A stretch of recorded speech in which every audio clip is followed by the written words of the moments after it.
एक आदमी ने एक बहुत ही खूबसूरत लड़की से शादी की। शादी के बाद दोनों की जिंदगी बहुत प्यार से गुजर रही थी।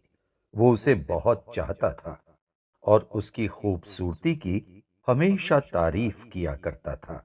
लेकिन कुछ महीनों के बाद लड़की चर्म रोग यानी स्किन डिजीज से ग्रसित हो गई और धीरे धीरे उसकी खूबसूरती जाने लगी।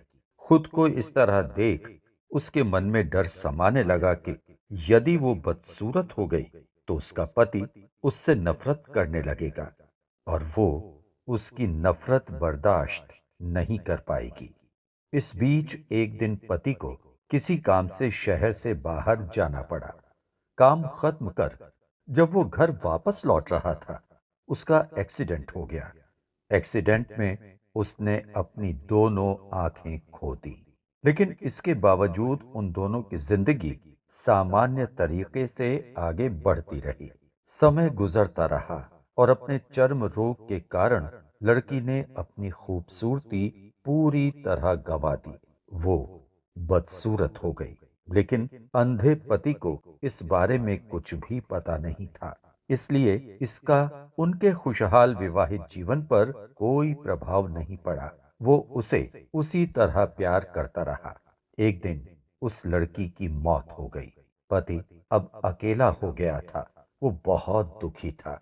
वो उस शहर को छोड़कर जाना चाहता था।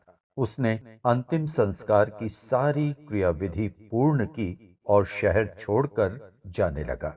तभी एक आदमी ने पीछे से उसे पुकारा और पास आकर कहा, अब तुम बिना सहारे के अकेले कैसे चल पाओगे? इतने साल तो तुम्हारी पत्नी तुम्हारी मदद किया करती थी।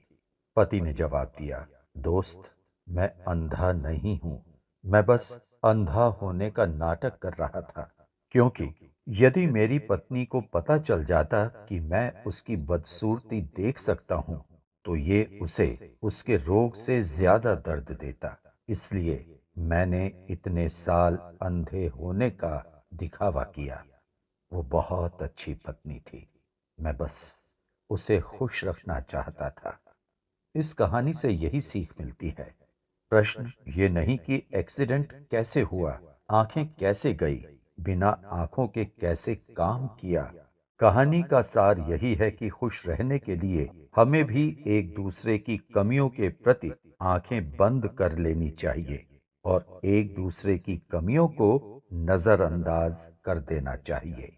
सदैव प्रसन्न रहिए। जो प्राप्त है वो पर्याप्त है। स्वर प्रदीप शर्मा। आपको अगर ये कहानी अच्छी लगी हो तो कृपया चैनल को सब्सक्राइब करें, लाइक करें और शेयर करें। धन्यवाद।